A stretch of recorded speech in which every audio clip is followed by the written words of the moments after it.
Hi, welcome to this amazing introduction to React plus Firebase, Firestore, using a little bit of Bootstrap and styled components.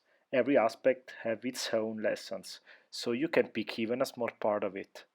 We will have fun creating a React app that will give life to our little animal.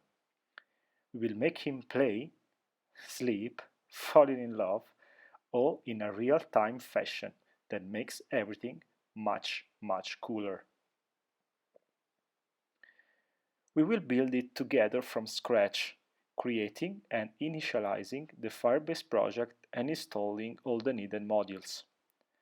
I will constantly code together with you, sharing my idea, so we can transparently front all the challenges together.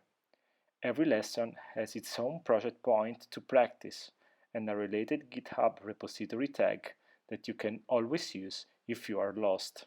Sometimes we will introduce a little bit of theory to better understand what we are going to use, constantly going back to the code and then to the final result, to play like kids with our little animal.